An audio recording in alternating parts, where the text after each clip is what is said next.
Going live.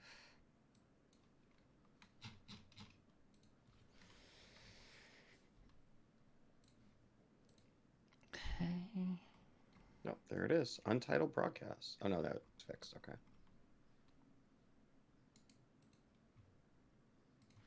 You just need to change the episode number on the overlay. Yep, but I'm nowhere near done with the overlay. Okay, fair enough. I had like a million things happen right before it went live. Right. I mean, that's been kind of the theme of this week. So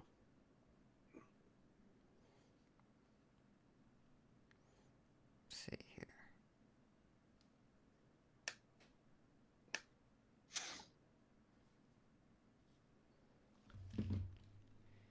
All right. I mean, I tweeted a code, so that probably took you like 15 minutes to recover. It's. Did you tweet a code? Yeah. Yeah. Well, he had a code. Yeah, you replied to it. I don't remember replying to it, huh? That kind of fugue state. Yeah. Hello, L-Bomb. We're doing all right. It's launch weeks are always overwhelming. Yeah. I think generally the good kind of overwhelming, but we're gonna process some feelings. We're gonna do that. Let's see.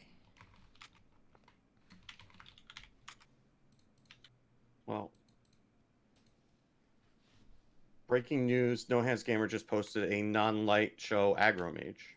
I posted that in the Discord like 90 minutes ago. It's good. Yeah. It's the And VSD I'm not. crafting list. I'm not surprised. He tweeted Like, 55 seconds ago. So that I liked that it kind already. of thing. I think it just took a little while for people to, be interested in things, not the new stuff from Mage. So yeah. that Yep, does not it's the surprise Vicious me. Syndicate article theory crafting list, but I found it on HS Replay because it had a 58% win rate. And so I picked it up and I played it, and the only game I lost with it was against a mage. Was against a slower mage because Alibi was a pain in the butt. Oh yeah. But Yeah, I that'll beat, do. like, Demon Hunters, not a problem. Relic or Outcast. Death Just Knight was fine. Frozen Touch and stuff. Yeah. Yeah, Frozen Touch was good. I misplayed against a Relic DH, and I let them full clear my board and gain 21 on 6, and then I killed them on 10 God. anyway. No, they died anyway, it didn't matter. Oh, and it only runs 4 unique spells, so volume up almost always gets you an extra Frozen Touch. And also, Volume Up is wacky. Card is wacky. Like, even if it's not finale, just drawing 3 spells is great. It's Yeah. Need for Greed was 5 mana, sometimes 3 to draw 3 cards. This goes and gets specific cards, and sometimes gets you an extra one. Yeah. It seems okay. Thanks, fine. Yeah, we intend to stick around. That is our intention. Yeah, we're not going anywhere. All right. You're stuck with us, in other words. Yes. You know. We can put it that way. Gosh, I don't even... I'll figure out what graphic to scroll for these deck lists, I suppose. Oh, shoot. I just have not have Titan this week. What? I still didn't make the new outro. Oh, it's what? If you're worried about being behind on that, I got you covered. I got you beat on that.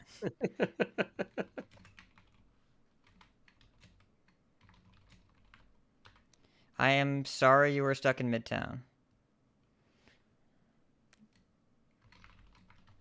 Okay. Whatever. I'm just gonna make sure that we... Okay. Wow, I have too many tabs open. I know we just discussed that, but I still like they're unrelated. They're not even like Hearthstone related tabs. They're just like random ADHD garbage. Like just like the debris of my brain just like spread all over my browser.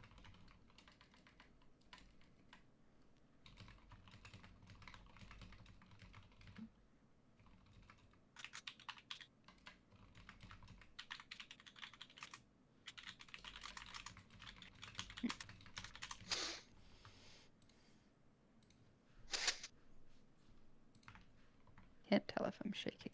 I don't think I am.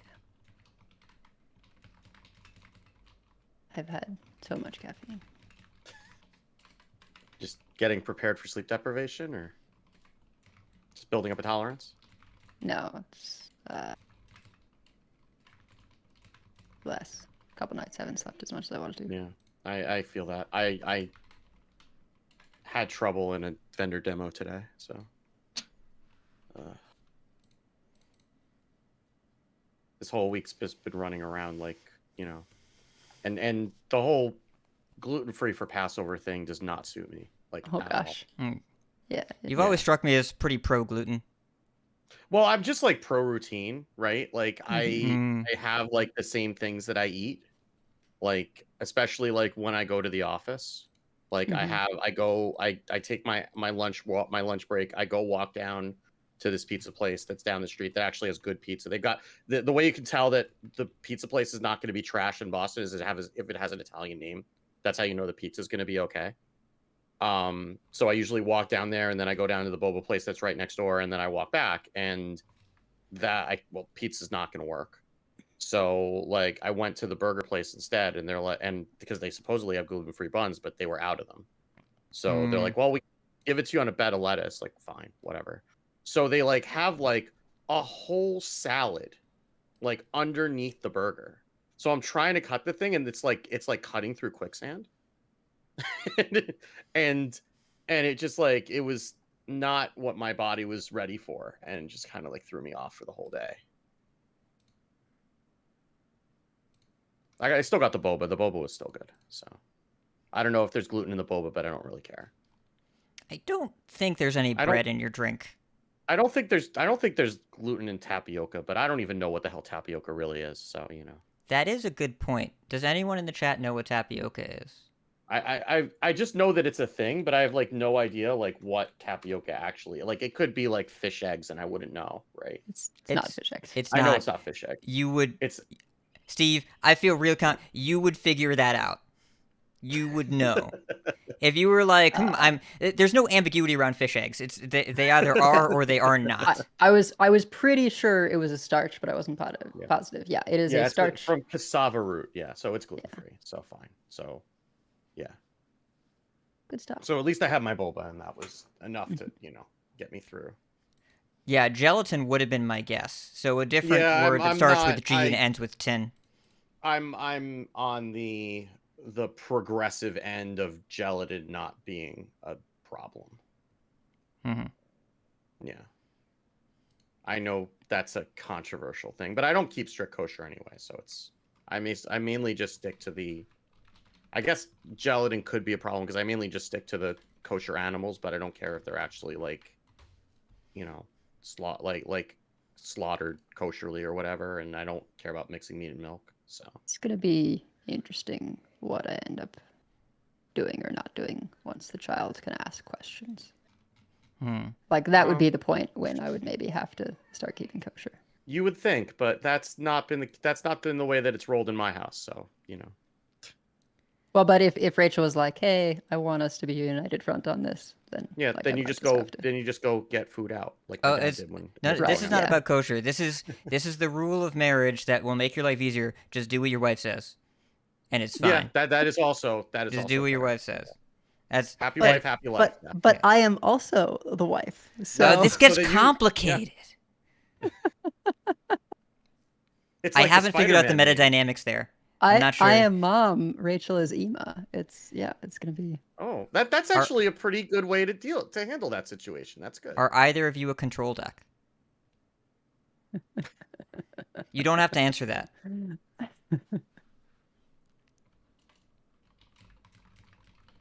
Yeah, like my mom is Bubby and Maureen's mom is Grandma, so that works out. Have you talked to Rachel's parents? Have they decided on the Bubby or Grandma? Oh, they'll be the Hebrew ones because my mom's not Jewish, right? So. Yeah. Well, no, I just like some grandmothers want to be a Bubby and some don't. Yeah. All right. And I assume it's not, it's more Yiddish than Hebrew, I guess. So. Well, why don't we do the Hearthstone content thing? Okay. This is not. You mean this isn't a Jewish studies course? Is that what you're telling me? I mean, I'm interested, but it's not what most people are here for, or at least weren't planning on. It's not what was planned on. This is bonus content, is what we are providing right now. That's what we're giving the people. You know, It's true. like we could be recording this and just like releasing a whole other bonus episode if we didn't want to kill Edel with extra editing. So Please no. This is why we do the pre-roll bonus content, so I can export it to YouTube and it's immortalized forever and no one has to touch it. there you go. Yeah. Excellent. I already have, unintentionally created extra value for our patrons because the edited show doesn't come out for a couple days. That's good. It's a value proposition, We are improving the significance of the raw audio. That's always been my approach. Do the raw audio right away, and so that means it's a better value. Yeah. All right. Should we do the show? Yeah. I can start recording if we want. I can also start recording. This thing. Let's do it. Okay. Because Recording. I hear podcasts are better when they're recorded. Please do not assume the opposite ever. Please don't. Please don't do it. All right. I wouldn't do that. I wouldn't do that to Edel on purpose. 3, 2, 1. 3, 2, 1. Starting the show in 5, 4, 3, 2. Shadows hide you. I am listening. Our paths converge. So good to see you. Hail to you. Never lose hope. Here for a chat. I hear you. It has only begun. Fight on, friend. Hello and welcome to episode 391 of Coin Concede, a Hearthstone podcast dedicated to making the competitive side of the game more accessible to you. This is the first episode of the Year of the Wolf. It is Thursday, April 13th in the evening from Gadsden, New York. It's me, Ridiculous Hat. From Nomergana, Ohio, we have Edelweiss.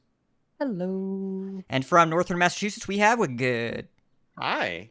From where you are a listener, we have you. Thank you so much for being here. Live viewers, thank you so much for being here at the Festival of Legends. Patrons, extra special thanks to you and our newest patron, our newest producer, Kirk Reagan. Kirk, thank you so much for your support. All you people leaving reviews, thank you so much. And everyone that's listening, thanks for being here and tuning in. All right. Life and Ladder Festival came out. We all did launch day streams. We all have had a good time. We've all had some time with this meta. And Life and Ladder, Edelweiss, you get the wacky stuff. You get to go first. So I've, been trying all kinds of stuff, but the things I really like the best are, Light Show and Rainbow DK, because that's what I enjoy. And so I've done a lot of different versions of those, trying kind of experimenting with various things. Of course, had to put in more and more defensive stuff for Light Show because you just can't go in on it. The spell itself is not good enough to keep you alive. So have to have Alibi, have to have Fire Sale. The one that ended up having the most success for me ran Skeletons. So Cold Case and Deathborn, because there are certain matchups where you land a solid Deathborn and it's just like game over. Like against Demon Hunter, that can be game ending sometimes because like they don't want to rush into those. And they've got some pretty good boards for you to land those on. And then Cold Case just makes the alibis even better because you actually gain some life back to be able to take those hits of one. And of course, Rewind is absurd. So tops out at Ramath. There's like a couple of card choices I'm still uncertain of. And I just started messing around with the Silvermoon Arcanist that had previously been in Fell DH. Well, Light Show doesn't target. So it's definitely good for closing things out earlier. Maybe you need more defensive card in that slot, but yeah, +2 spell damage, and especially if it gets hit by Aegwynn, to then go Light Show is pretty absurd, since Light Show follows greater Arcane Missiles rules and not regular Arcane Missiles rules. So still messing around with the final slots of that. Rainbow DK, I have concluded CNE is bad. At least for now. There are no corpse spenders that you actually actively want to run. It just, everything feels like you are kind of making excuses to have things in the deck to make CNE better, and it's not even better enough because you don't know that you're going to get the damage higher. So I've basically come to the conclusion that you take it out and just run nothing that spends corpses. My best version of Rainbow DK has no discovers, nothing that spends corpses except defrost. And the curve is like a mix of modern threats and like Control Warrior of old. Because I know what all those words mean, but not in that order. Do you play Alex, don't you? Alex is in the deck. Of course Alex is in the deck. That's not a given for most decks in this format. I don't think you can say of course outside of the context of who was explaining this. Yeah, it's Alex, Rag, Patchwork, Cindergosa, Sylvanas, No Muncher. Oh my goodness, Ziliax, this is Spanish actually Banshee. Control Warrior. This is It is actually only too 2014 bad. Control Warrior. It's only too bad that they took Elise Starseeker out of core because that would 100% be in that deck, I have a feeling. Well, not Elise Starseeker. That was a later Yeah, iteration with just a card. Oh, that yeah. was after. No, the early Fair. one had like you topped out at 7 legendaries, and then you had was Wall Shield Maiden, Warrior, and then yeah. you had epics, and then you were done. Yeah.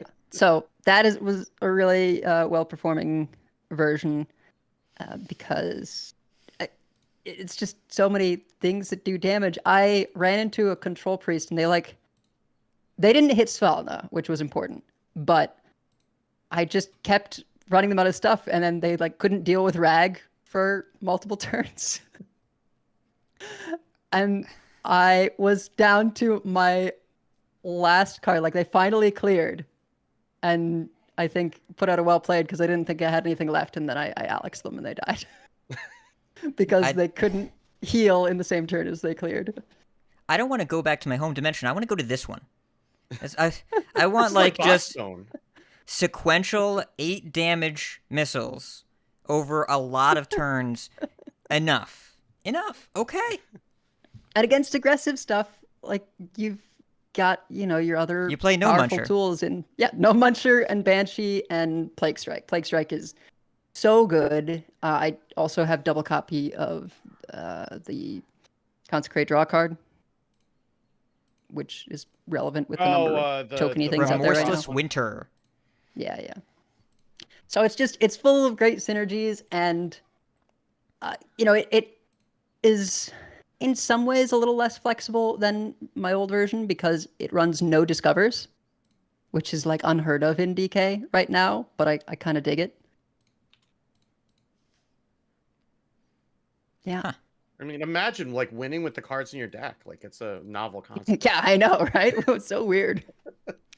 Also, by the way, this is not the weirdest deck you've made recently. Oh, you want to talk about Death Rattle Druid? I don't want to. We have to. You made me play it on stream. It's documented, so we have to explain why that's a thing. And explain why I have a 66% win rate. With that Death deck? Blossom Whomper and a Hedge Maze. For those of you looking up those cards, wondering if they're new, they're from last expansion. Well, Hedge Maze is from Nathria. I think they're actually both from Nathria. Yeah. Okay.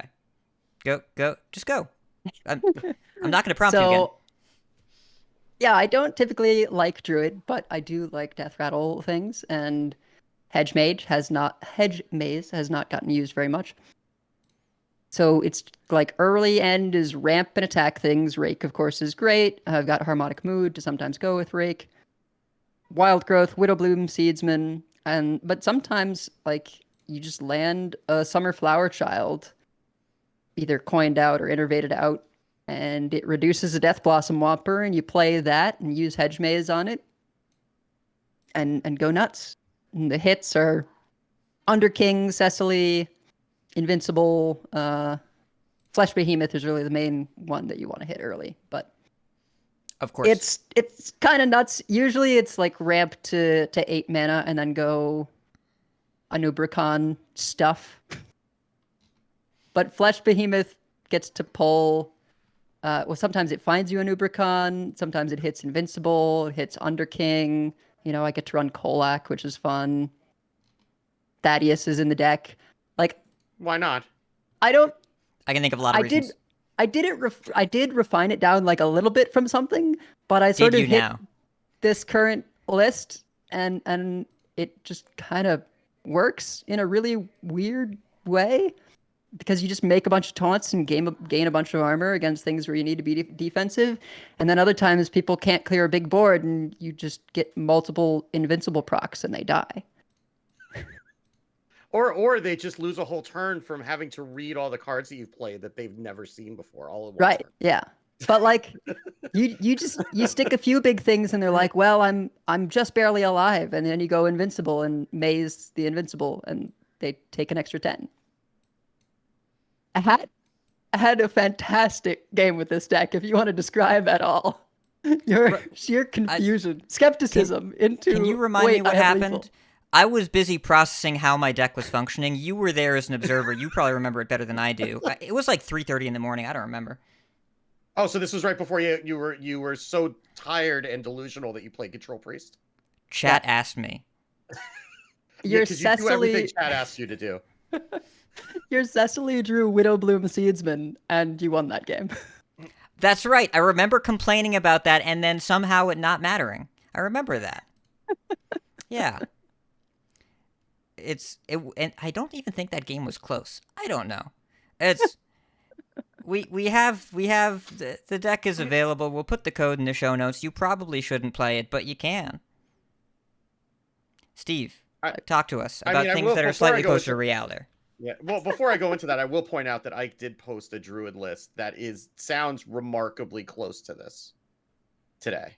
So maybe there's something here or in another dimension. I don't know, but yeah, so you're on the same wavelength as Ike, so take that as you will. But great minds. He's so confident in his deck that he posted today. He posted a code on his own. Yeah, that's a big deal for Ike decks. Has not happened for years. So I've been enjoying the Barons meta. But I did try out some of the interesting decks on yesterday. Time flies. Time is a meaningless construct at this point.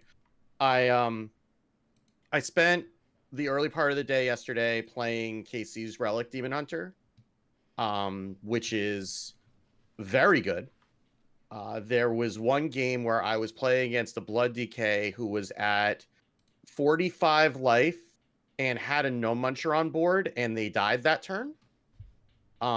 Because Stheno and Rowdy Fan is stupid. And I had a lot of discounted spells. I was also playing around with Fino's version that cuts the Immolation Auras, which were for outcast DH. At the beginning when Casey, I think Casey still believes in the Immo Auras from what I was seeing in Lorinda's stream today, but Fino cut those for Gilag and Kane, and that also seemed reasonable. I don't know which one is better. I played a few games with both, and they felt fine. I also played Fino's Hero Power Druid with Topior, because you run a lot of nature spells in that deck, and then you play a bunch of nature spells, you play Drum Circle, and you have a bunch of like 5-7 taunts that your opponent is going to struggle to get through. But really, it was only a matter of time before I came home. And Tic Tac's been tinkering with Control Priest, and then Zacho posted a refinement of Tic Tac's Control Priest. Really only changed like 3 cards, I think. I think he cut the Dirty Rats, and I forget what else. He cut one other card. Oh, ETC for main deck Photographer Fizzle and an extra Shard of the Naru and Astalor.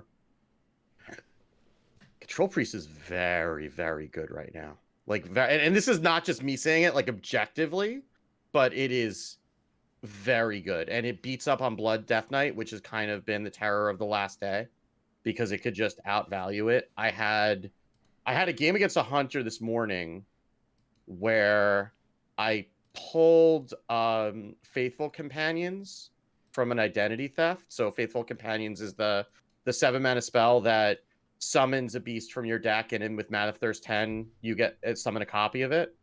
Well, I only have one beast in my deck, and that's Blackwater Behemoth.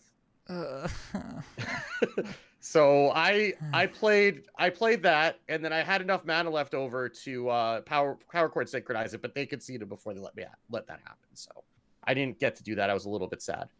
But then what you're not seeing is Hat passing out from either boredom or disgust. I'm not sure which. Do I have to choose? And I did run into a Blood Death Knight this afternoon, and it's occurring to me that I'm going to get to teach a lot of people how to play fatigue matchups on ladder over the next couple of days, because by the end of that game they were a full like 10 cards deeper into their deck than I was. Whirlpools did help a little bit because they had Zola in their deck for some reason, and Zola their Astalor. I just waited for them to play a 1/5 mana Astalor, and Whirlpool did and got rid of the other one. And then when but the thing is that Power Word Synchronize is great in that matchup because you just wait for them to play Mograine, and then you synchronize it and you play your own Mograine, and now you're both punching each other in the face very slowly. I knew that card would be good. Yeah. And it just kind of went on for a little bit until eventually I played Fight Over Me on their Dirty Rat and their No Muncher, and they decided that they had enough and they were getting out at that point. So but yeah, it's like the only way that you really lose that matchup is if they get like multiple Mograines, or you don't have a way to copy the Mograine, you just fall behind. Because the one weakness of I'm going to let you all in on a little secret if you're getting frustrated against Control Priest, because you're going to see a lot of it over the next couple of days. It doesn't have as much healing as it used to. Like, it lost Desperate Prayer, it lost Gift of the Naru, it lost the Zorella Hero, which provided a lot of healing. Like, there's a lot less healing. Like, Fan Club is a lot, but it's only 2 procs. And, like, this list is actually, like, hard-running Flash Heal just to have enough healing in it.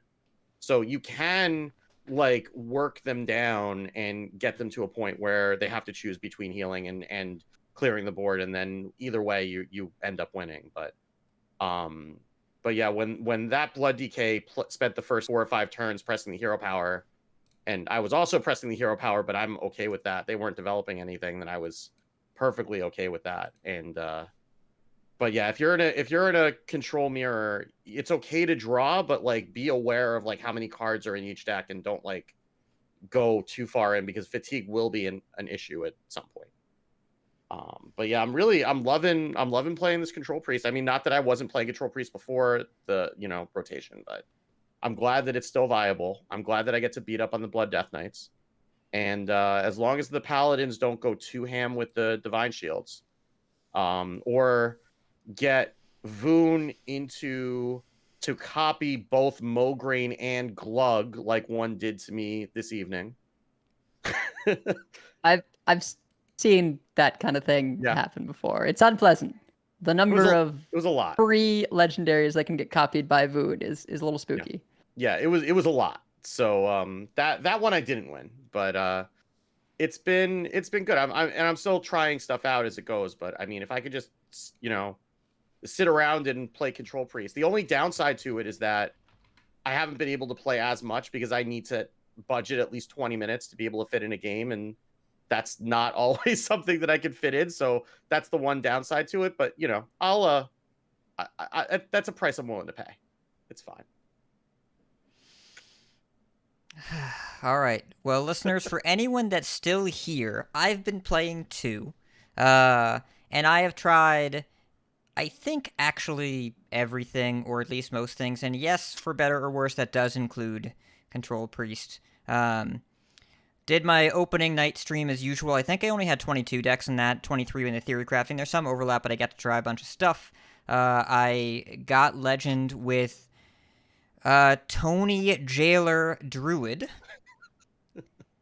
Stingy deck. You did.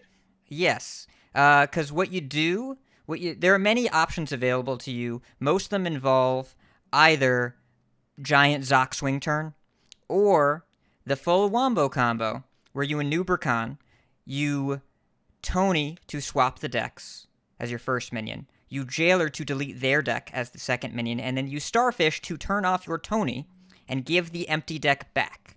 That is the full combo. That was the first game I played with this deck on stream. My opponent declined to play further. But you can do combinations of that. You can do Jailer first, and then your Tony is immune. You just have to hope they don't have silences or clears. I was against the Blood DK. They played their first Soul Stealer, so I did that. And the top deck card from the Tony finale was the second Soul Stealer. Love to see it. So I won that game too. Obviously, it's slow, it's greedy. But this format is a control meta. Blood Death Knight is the best deck, is the most popular deck. It's not the only option. There are aggressive decks, but so far it seemed like there has been it's been fruitful to target slower things, because the faster decks outside of like Paladin and Outcast DH, they still don't hit you for a lot of damage out of nowhere, and Paladin, it's not a lot of damage out of nowhere, just their stuff doesn't die. Whereas Outcast DH, like Helveria is a lot, and Glavetar is a lot, and they draw a ton of cards, and Lady Sathino is a crazy card. But there's a Wombo combo that was discovered, or at least popularized. I think Construct posted a list in the first day, but Solary was streaming it today, so you're going to see more of it. The card Mishmash Mosher. It's an 8-mana undead with Rush that after it attacks, it gains an attack and attacks an enemy minion. That's after it attacks, so these attacks keep going and going and going. The Mosher keeps moshing. They don't stop until they're dead or everything else is dead. Jailer gives minions immune. So when you mosh, you just keep on moshing until their board is clear, and then you have an immune mosher, which clears their board literally every single turn. They went a little further. This is what I did today. Screenshots are in the Discord. Where you also add 2 Attorney at Maw. 2 mana, 1/3. You either silence a minion or give a minion immune. So I was against an Unholy DK. I ramped. They had this crazy huge board. Mosher, make it immune, attack once, your board is gone. And then it's not too hard to win. So that's been really interesting. So it doesn't attack each minion once, it keeps attacking until everything's gone? After it attacks... It's like Hysteria. Yeah, it's after each attack, it gains +1 attack, gains +1 power, whatever, and then attacks again. So it's not per minion, it just... As long as there's a legal target, he keep going. As long as he's alive. Until he dies or everything else does. Correct. Okay. And since he's immune, he cannot die. So we clear the board. Yeah. I noticed this first, not in the case of immune, but just in tinkering with Big Paladin. Where, like, it was an obvious thing to put in the deck, but I thought it just meant 1 additional attack. And then the board got cleared, and I was like, oh, well, that was a lot of life. It's... Off of Kangor. Yeah. Yeah. Oh. Yeah. Ooh. All right. So, well, I didn't gain life, but my opponent left anyway today. So that was just one of the things I've been trying out. But I've tried everything. I've played all the DK decks, bunch of DH. I love how Outcast DH plays. I think that people thought it was too good on day one, and they are beyond that now. Like, you can still attrition it. Sathino and Helveria are a lot. And it does... The card economy is very efficient. I have Glavetard for 5 or 6 cards multiple times. But there are a lot of decks in this format that draw cards. It's just this one converts it into relevant stuff and a bunch of burst damage. Druid, obviously. It's also difficult to pilot, though. I mean, it's not it's not immediately obvious how to pilot it. It is very easy to misplay with it. Yep. It's not really aggro the way you might think. Like, you can have fast draws, but a lot of the time you're waiting for big burst turns. It feels almost like a rogue deck in that sense, which Demon Hunter and Rogue have had in common before. Played both fast and big hunters. The aggressive Frozen Touch Mage deck is really fun. I've tried Naga Mage, and just like every other Spite Lash Siren Coper out there, like, I want it to be good, but it just isn't. It just isn't. I'm sorry, but it just isn't. Do you think they could put it back now that, like, Flurry is gone? Maybe. I want them to, but I'm not sure they should. Like, I've seen lists. I mean, they can make it 5 mana, right? They could split the difference. It is 5 mana right now. Oh, is it 5 mana? I thought it was 6. No, 5 mana, 2/6. Yeah. It was a Oh, 4 fi- mana okay. 2/5. They moved to 5 mana 2/6. That's the number that I got messed up. Okay, yeah. So there are some lists out there that are trying it that are using Seafloor Gateway to get 0 mana mistakes and 1 mana amalgams. So like, there's a really narrow line there that you don't want to cross, but I want to be right on that line. There's also a lot of ways to get 1 mana spells in this meta with all of the arcane bolts and everything. That could get out of hand in a hurry, especially if all those bolts are going. You have through. board I space know. issues at that point. Yeah, you just like- blow up one of your minions to keep going, right? Like, But then you're just treading water. Yeah. Like if you play a minion, I mean, play a that's spell. appropriate Like, for Naga, I guess. yeah. Either way, I haven't like. It needs help if it's going to get there, and it doesn't have the help right now, so it's not it. Though I do think that Mech Mage can actually get there. Dan posted a cool list where you volume up into Yeah. 2 Seafloor gateways, and then you just play everything at once. That's pretty cool. You actually audio amplifiers in the deck, and I didn't believe in it, and then I kept hitting 11 cards in hand. I was like, oh, that's actually the important part, because volume up is +4 cards, and you need to have the room. Paladin, we know what Paladin's doing. Undead Priest is actually pretty good. The first game I played with it, I was against Language Hacker on Control Priest, and I was like, okay, I'm going to get blown up by Shard of the Naru, but I just started reborning Mind Eaters and had so many cards all game. So many cards, and I kept using his fight over me to get more resources. It was pretty wacky. So That's just that deck wrong, is- and I'm offended. it's also currently the best deck against Blood DK on HS Replay. So I've been playing, Really? like, yeah, I'm not going to say it's highly favored. We're talking like 54%, but it's Yeah, something. Yep. Rogue, Miracle Rogue still good. Most of the other Rogue decks feel kind of meh, though I did play a Secret Rogue today, and Gravedigger is not bad right now. You can take cards away from people, it's not bad. And it does still play Tess. I got two Gaias back with the Tess against a Druid. But this is not Thief Rogue. This is not. I know. Jackpot's not even in the deck. It's still too soon. What else? Rotgill Shamans. I was going to say Bloodlust Shamans, but a lot of them don't play Bloodlust. They all play Rotgill because Rotgill is crazy. So Totems are good. Menagerie Totem is good. Like, you can do something there. Pretty solid. Better than it seems. Warlock is a bunch of really fun cards. I don't want to play any of the Warlock decks, but I love the cards. So we'll see if they end up with an actual good deck, because I still don't feel confident in it actually beating wait. Blood That DK. reminds me. I had a game plan I wanted to try for Warlock, but I haven't gotten around to it yet. It's like turbo draw, pretty much. I'm interested. Or for those who, it's not an exact parallel, but I feel like it's turbo fog, except instead of like milling the opponent, you mill yourself and then play crescendo. Good luck. And then for Warrior, I do think Black Rock and Roll is a great card, but there's not the support around it yet. Tony Warrior sucks, and Menagerie Warrior is closer than it seems, but does not hold up very well against the Death Knights right now. But that's not a question of the tools not being there for the deck to function. It just isn't quite good enough against Blood or Frost. If those get pulled back, Menagerie Warrior will absolutely be a thing. I feel real confident in that.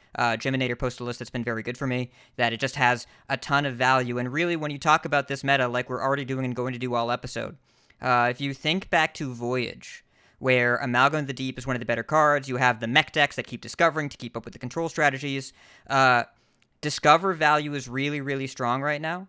And so the Warrior deck, like a lot of the decks, you play Vizier, you play School Teacher, you play Amalgams, you play Discover stuff just to keep up, because tempo is what matters when everyone has infinite value, but that's not the case right now. There are varying levels of value. A lot of it is keeping up with Blood DK, but also just making sure that you have some board presence and stuff. The combination's really important if you want to keep up with other strategies. And Warrior does that slightly worse than something like Paladin, but not a lot worse. So I think it's really just a question of being so weak to Frostram's Fury and the various blood removal suite that it's not super far off. Power Slider's a lot better than I expected. Vizier is a really good card, even in Warrior. There was a game where I got a 3-mana Black Rock and Roll, and then my School Teacher got Last Stand, and I drew a 16-14 Ziliax that I promptly magnetized. It was very enjoyable. I enjoyed that. You infinitize the magnetism. Yes. I'm gonna mark that down as show title. Okay. And there are other cool things that are going around too. There's a deck list that Clark just posted. It looks like Triple Blood DK, but it's actually Double Blood, One Unholy, because you play Death Growl. Because what you do in the control matchups, Deathbringer Sour Fang. That's the 5-mana 3/5 Double Blood card. When he dies, he returns to your hand and costs health. So you put 2 copies of Astalor on either side of him, you Death Growl him, and then when they die, you have a lot of Astalors. Yes, Edelweiss, you can do this after the show. Wait, That's it gives you the same minion. Whatever dies goes back to your hand and costs health. it. Doesn't So say you do- Sour Fang. It says this minion. So you put... Wait, it doesn't permanently keep that death rattle though, right? No, it's It's once. not written on the card. Yeah. But if you get back 2 Astalors, that means you have 3 Astalors that game now. Sure. Yeah. How many why not? Astalors do you need? This is a Against Blood Blood? DK format, Oh, like yeah. Many. a bunch. So it does that, and it runs 2 Death Growls, and Sour Fang keeps coming back to your hand. So like you can have 5 Astalors. I don't know. Do what you want to do. So yes, you can do that after the show, Edel. It's a list from Katakuchi that Clark found and tweeted about, and so yeah. So there's interesting things to do, but also format started to slowly take shape. We have some known issues. We have some other stuff. So let's just do the news. Let's go. Gadgets and Gazette always gets the scoop. Okay. So Festival of Legends came out. It's out. The launch overall, technically, there was an issue with the shop for about 4 hours on launch, but that got fixed. Server stability seemed largely fine. There was a DDoS opening night, but like it went away pretty fast. Didn't really impact much for me. It felt like a pretty smooth launch. And people have been having fun. People have been having a good time. But there are also some known issues you should be aware of that we will share here. First of all, there are a couple different issues that'll keep you from being able to play a deck. One, the Death Knight issue. I think we covered this last week. If you had golden core cards, you have to replace them by repasting the deck because they were supposed to be tied to win totals. They were granted by mistake. They fixed that bug, so that meant a bunch of people had incomplete decks. There's also a new issue that is not specific to this expansion. Is not really a software thing, though there's functionality opportunities for them. If you include a copy of a card in your deck, and then you open a better quality copy and re-roll the lower one, that card's now missing. It does not automatically get replaced. You might go to queue that deck, and then it doesn't play. It says there's an error starting your game. Just go in and replace the copy with what you re-rolled. Or the card that made you re-roll. Replace it with the golden or the signature or the diamond or whatever. That's something that the users can address. So if you see starting game issues because of a re-roll, that's why. And that's how you can fix it. Diamond cards that have some version not in standard and the card is legal in standard, in particular Benedictus and Rag. They are working on getting it so you can play your diamond copies in standard as of right now. The diamond versions are from older sets that are not standard legal, and the 2 versions do not talk to each other. They're working on it, so that will happen soon. And there are some issues with tooltips where sometimes if you're hovering a tooltip in a signature and then your opponent plays a card, then your tooltip goes away, you have to rehover, they know about it. And one Amalgam Band, Lifesteal and Poison will overlap in terms of the icon, and if you have 8 abilities on it, and Lifesteal and Poison were rolled in the second half, you can't see them, so you don't know if your minion has Lifesteal or not. They are aware of it, have a bunch of fixes that are in process. Okay. You can't even really hover over it to find out because like that list goes off the screen at a certain point too. So what they're probably going to do is make either 2 columns or even just move Lifesteal and Poison to the top all the time. But yeah, it runs off the screen right now. And that's mostly it as far as tech issues. There are some smaller things. If you're going to play Reckoning in Wild, it's not currently legal or findable because it wasn't rotated correctly to the used to be in core but isn't now set. It's called set 1810 for those of you nerds out there. They have to rotate cards that were made in modern core and then sent to Wild. That goes to set 1810. So that has to be adjusted. And I think that's actually it as far as current ongoing issues that I can think of. Oh yeah, the web deck builder is not current even after the set came out. I've reported it, and they are aware. So, we have some discussion about balance. Yes, already. Don't worry. My co-hosts at least one of my co-hosts has a diatribe locked and loaded, so that's coming. And Edelweiss, it isn't you, so... So you're off the hook this time. Yeah. So, from Aleko. It's been about a day since Festival has been released. I'm now accepting all hot takes re-standard balance. We have a window today to get in some numbers-only adjustments for an early patch. And he noted this would be a very small patch, nerfs only for now, buffs coming later. So, for those of you that were around the last expansion, this would be the Shockspitter Denathrius window that we were all extremely surprised by 3 days after the set launched. I assume that this is the same window, because it's been a day, and if they have a window now, we wouldn't talk about it unless it was going into effect right away.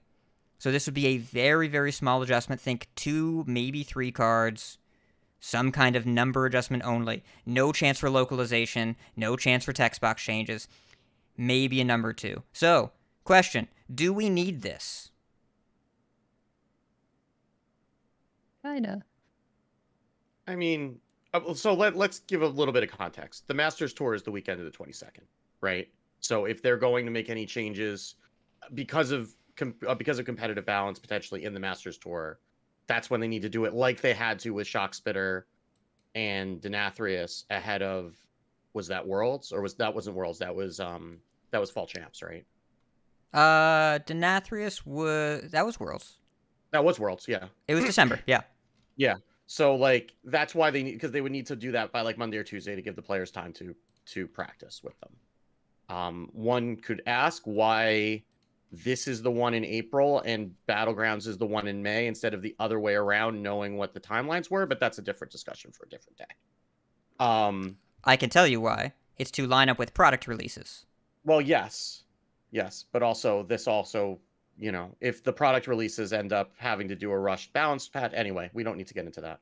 But, I mean, this is basically, I mean, I've seen a lot of hot takes over the last day, and I mean, this is what 4-set metas look like, especially like right out the bat, right? Like it's just, it's always going to be dominated by Discover odds because the Discover pools are small, and whichever Discover pools are the best populated, and the small with a small size are going to have an outsized impact on the meta. And generally what will happen is there aren't enough good decks. So there are enough enough classes have things to do, but there's always going to be outliers. And I remember doing an off curve forever ago talking about like that first initial release after rotation being early access, because there are going to be things that are going to be rough edges that are going to get sorted out in the first balance patch, and then that's going to be the actual meta. So just look at this like early access. But I mean, there is the issue that, Death Knight got buffed last year when it wasn't good enough to bring to Worlds. And, it got there eventually between those buffs and the mini set. And now those are 6 meta decks in a 4-set meta. So yeah, they're good. That's something that probably needs to be addressed. But I don't know how you do that with just numbers.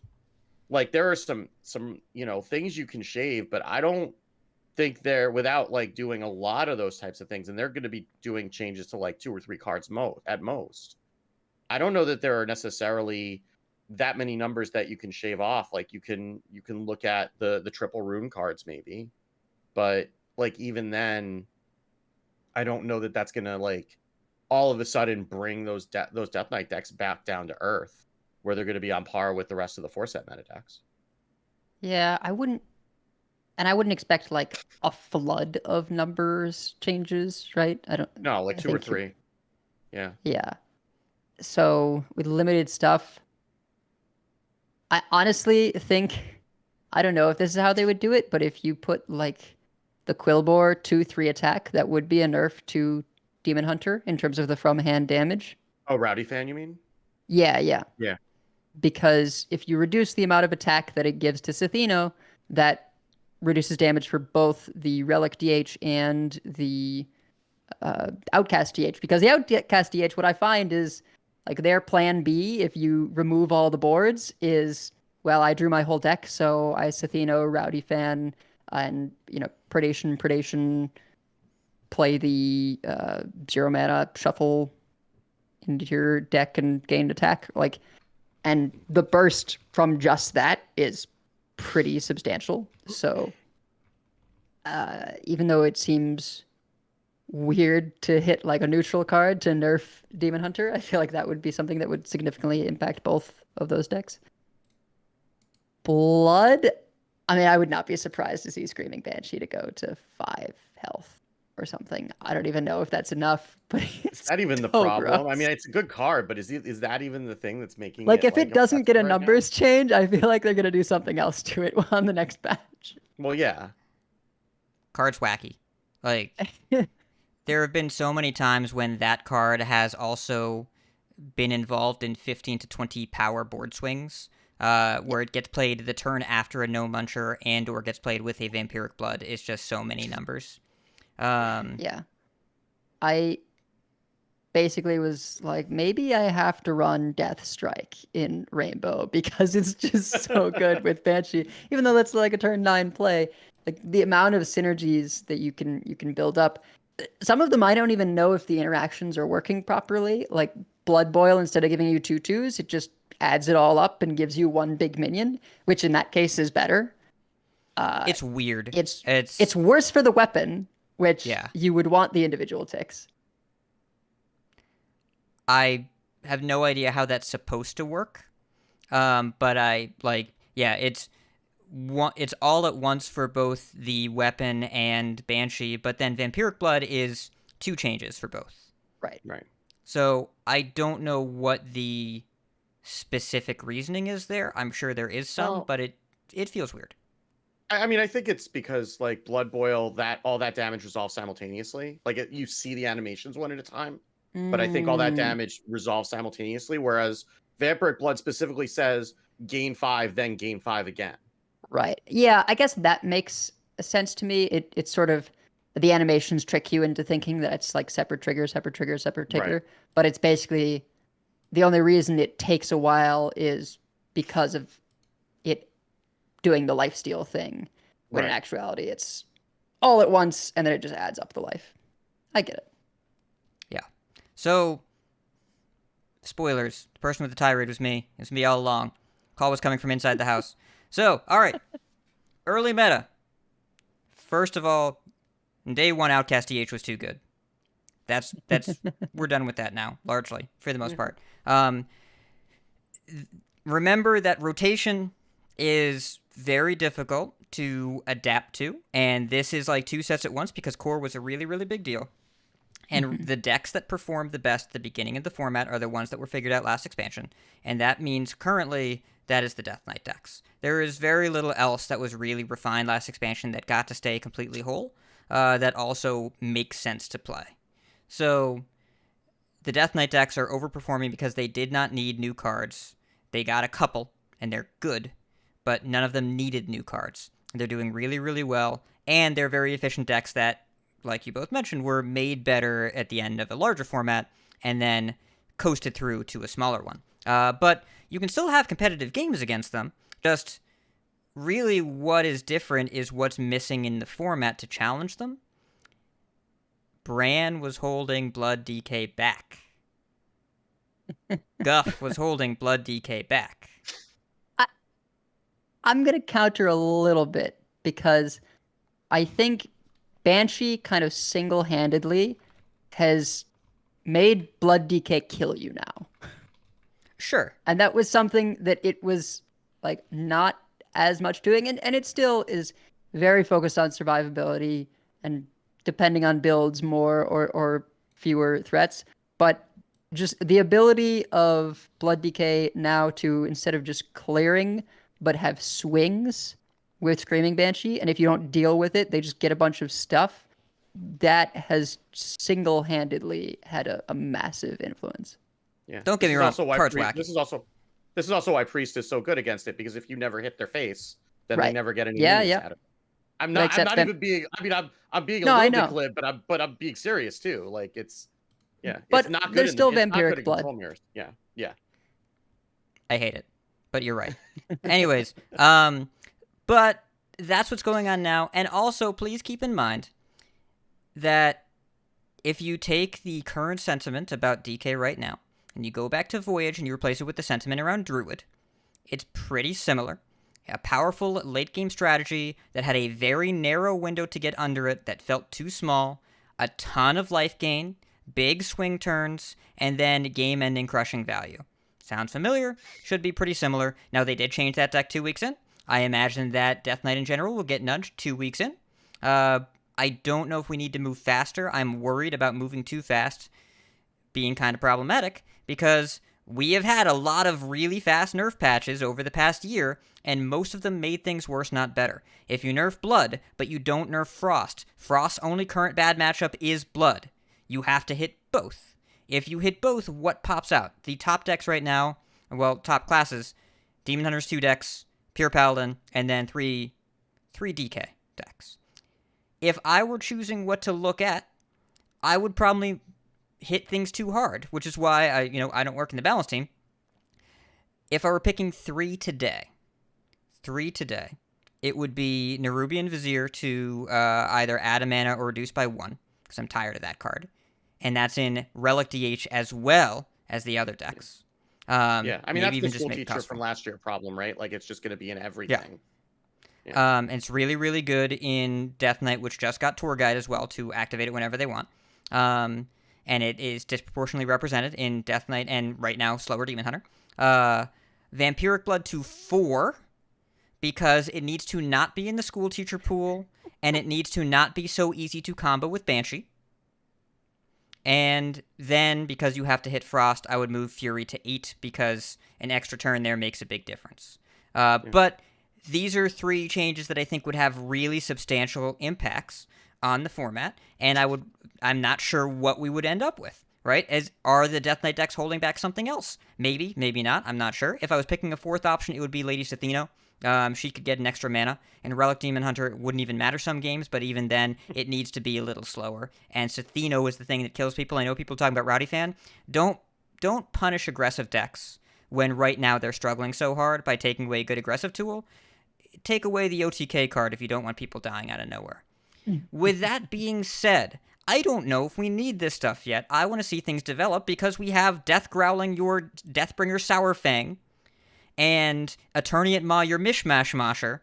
Those are things I did today. I didn't do those yesterday because I didn't know I could do them. Are we sure that we have figured out this format? But with the Masters Tour being on the 22nd, that means we pretty much know for sure that the balance window is Tuesday the 25th. Can this format go 2 weeks? I think it can, but the people that dislike playing against Blood DK might feel differently, and whenever control decks are good, you're stuck in games that you're losing without necessarily knowing that you're losing yet. It is a disproportionately large hit to people's morale. We're talking about it in the Coin Conceit Discord today, and someone mentioned that Fino said, if the games stay this long until they patch, he'll play something else. Now, I don't necessarily agree with that sentiment, but there were enough people that did that it's worth at least thinking about. Because when the best deck also elongates your experience in that game to the point where people do not want to go through it, that might be something that needs faster movement. It might be. Don't know, but the question is does the logic apply here for the justification? Can you justify making a change here? Yeah. Well, the other thing to keep in mind is that the last time that we had a Hearthstone tournament was, first of all, 4 months ago. And it was a series of control priest mirrors. If you're building a lineup with the meta that it is right now, right? Are you not putting Blood Death Knight and Control Priest in your lineup? There's a problem.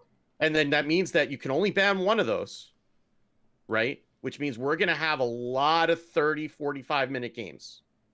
in the Masters Tour this next weekend if we No. leave everything exactly the way that it is right now, right? You I mean, ban that's Demon Hunter, bring a super greedy Druid and Light Show Mage, and then scoop to triple aggro lineups.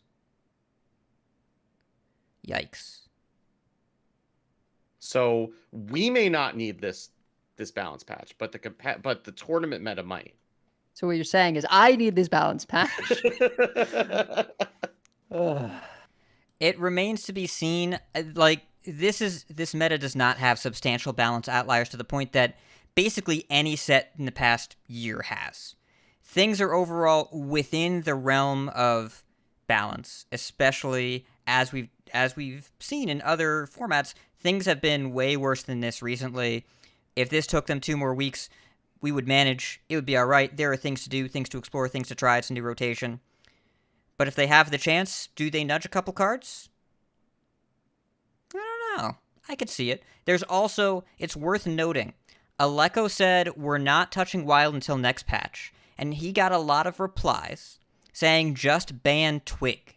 Because Twig of the World Tree, 4 mana, 1/5 weapon for Druid. When it breaks, you get 10 full mana crystals. You just add them to your total. They printed Instrument Tech, a 2 mana 1/2 neutral that goes and draws a weapon. And they printed a Druid weapon, and Sphere of Sapience has been around. It is extraordinarily easy to just get 10 mana crystals as soon as you want. There was a tweet going around. Memnarch just tweeted this actually today. The mulligan win rate for Twig of the World Tree is 85% right now in the most popular Druid deck in Wild. 85. Crap. 85%. So, Aleko said no Wild changes. But if you're doing a data-only fast patch here, the only option available to you is a ban. That number there, if I were in charge, I'd say that meets my threshold of maybe not okay. 85%. Yeah. I mean, technically, 1 and 0, as in the flags for legal or not, are numbers. So they could do that. They could. Now, Aleko said no Wild changes. This is not me setting expectation, but he got a lot of replies saying, please just ban Twig.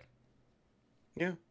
And what a display of how, like, things can be a certain way in Standard, and one insignificant card for Standard just breaks Wild in half, right? Instrument Tech, the neutral weapon draw, just broke Wild in half because it can tutor Twig. Like, what? Yeah.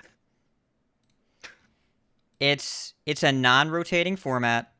Non-rotating formats happen. Like, this is what they end up looking like. Now, to be perfectly clear, to be transparent, those were per card stats. I went to the deck list instead. It is only 75%. Well, sure, there are mirrors. Right, yeah. So that's going to regress towards the mean. Yeah. But Instrument Tech, Twig of the World Tree, and Sphere are all above a 70% mulligan win rate. So, I don't know. If I was making a fast emergency balance change, this strikes me as meeting any criteria I could conceivably think of for emergency. Like, this needs to not be in the game now. Out of all the Standard I've played, there have been games I'm like, I'm kind of annoyed. But no games where I say they should not have printed this. Yeah. In Wild, not that. Yeah. And to be clear, it's not because you just find Twig. It's because you find Twig and Sphere of Sapience. Yeah. Or the Druid, where you just run a whole bunch of weapons, and eventually you draw one, you tutor the other, and then you get there, right? I don't think they even need to run the Tambourine, right? Because you want to consistently hit Twig. So it's just you keep Twig and weapon tech, and then as quickly as you can, break the Twig. Yep. Yeah. But you need another weapon to break the Twig. So. Yeah. Right, the tech finds Sapience. Yeah, but I mean, like, Wild, the way I think of Wild is like when Mr. Burns on The Simpsons went to the doctor, and they gave him a physical, and he had like every disease imaginable, but they were all trying to get through the door at the same time, so they were all living in perfect equilibrium. And he's like, "Oh yeah, I'm invincible." Like, no, actually, if you just even get a tiny cough, you could die. because everything's gonna come through. Like that's what Wild is. Like everything's just like trying to get through all the door all at once, and all it needs is like a 1/2 tutor a weapon to just destroy everything. It's amazing. Yeah. It's rotating and non-rotating formats just end up like this at a certain point. I am very much looking forward to the other thing they're announcing for Wild this year, whatever it is. So, would we change things? I don't know. The most pressing thing seems to be a format they said they weren't discussing yet. So, I am curious as to what ends up happening, but the window for this patch is tomorrow. So we'll find out between the time that we record and the time that we publish. So I guess let us know how we did here. But I don't know if we're going to get a patch at all, and I don't know what they should hit, but we'll see. So, otherwise, there are a couple new shop bundles in the store. Diamond ETC, Diamond Rin, some golden bundles, Festival Legend, Festival, just packs, legendaries, catch-up bundles, that sort of thing. All sorts of stuff is in there. And I'm not sure if we mentioned in the show last week, but golden packs are available for gold now. So I spent all of my gold on golden packs instead of on regular packs. Same. Yeah, I did not, and I should have, because I opened up 280 regular packs Oh my and god. got 0 signature cards. Yikes. 0. Yeah. I opened 39 golden packs, and I got 3 signatures and 4 golden legendaries. Yeah. Now, your mileage may vary. This is not a typical experience. Stream was freaking out. I maintain it was because my wife picked the luckiest card back, but it was a very fortuitous pack opening, and we happen to be in a position where we normally have double bundle anyway. We get some consideration from Blizzard as press. So it's... If we're already going to be in a position where we're hunting for the cosmetics, buying the gold packs makes more sense for us. For listeners out there, if you're looking for dust economy, I think the golden packs are actually better value there, but if you're looking for volume of cards, you should buy the regular packs. But it's an option that's available now with in-game gold, so something to consider.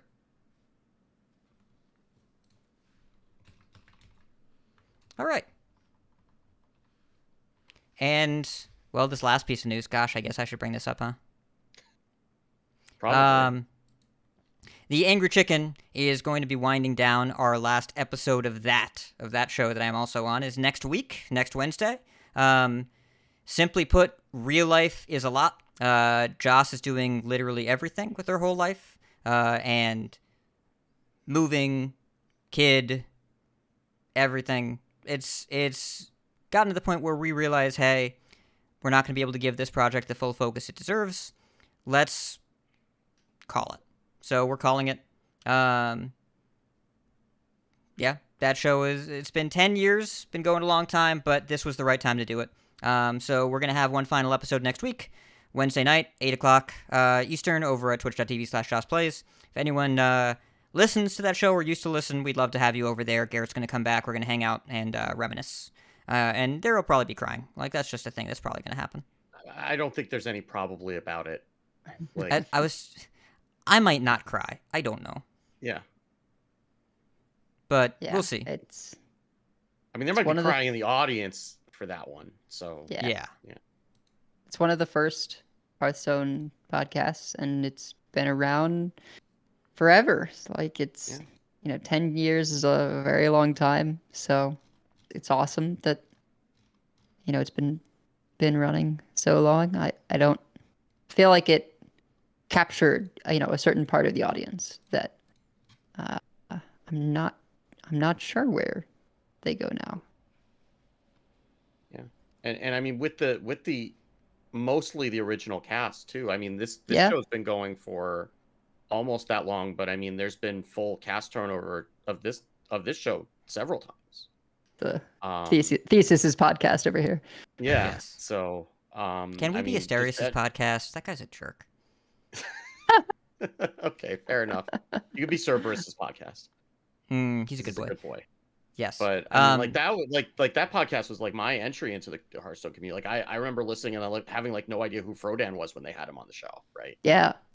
And you know, just like as a gateway into the, you know, into the community, into esports and everything like that. And, you know, and, you know, eventually getting my way into podcasting even before I was on this show. And like, it's, gosh, it's almost unimaginable, but it's, I mean, it's a testament to 500 episodes of any podcast is a huge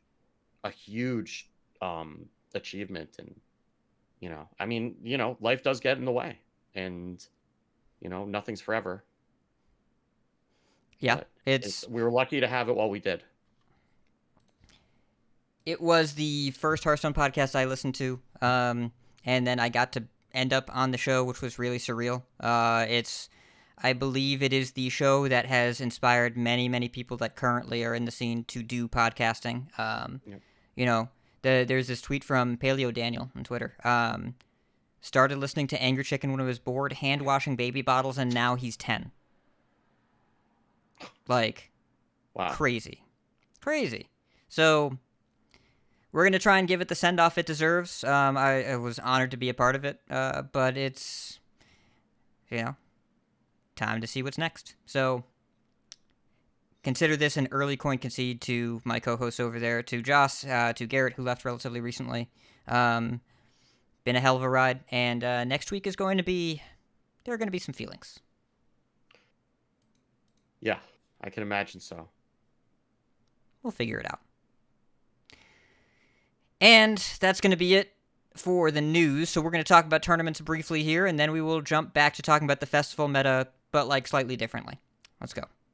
It's the Grand Tournament!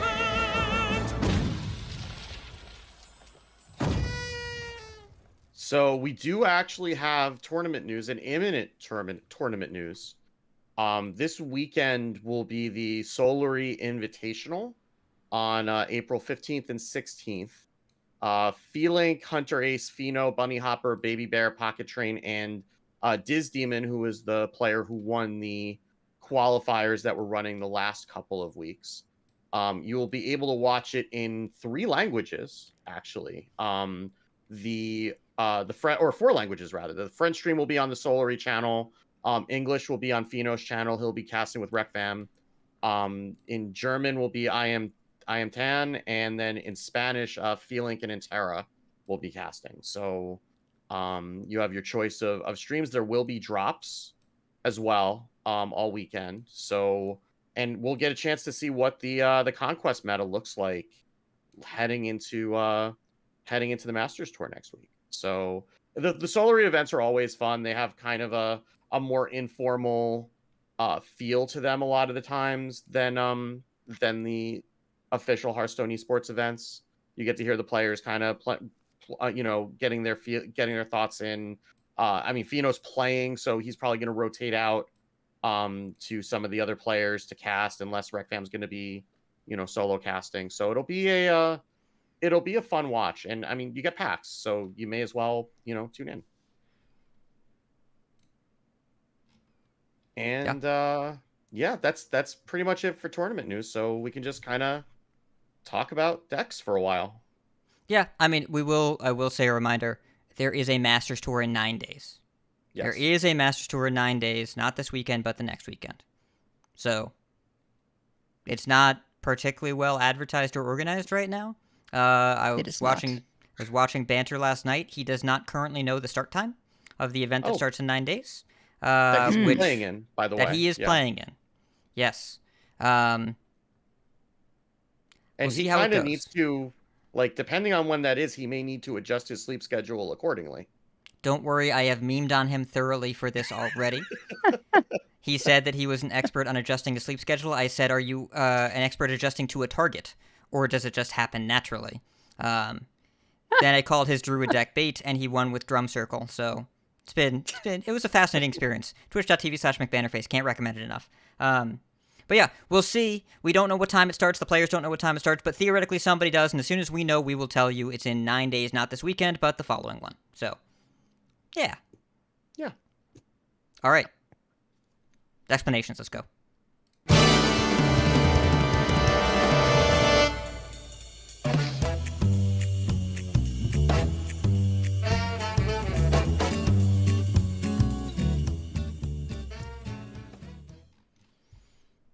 So, I, of course, have been playing way too much for this, certainly contributing to my lack of sleep and currently caffeinated state. But we mentioned it. Death Knight, Demon Hunter are kind of on top with Pure Paladin close behind.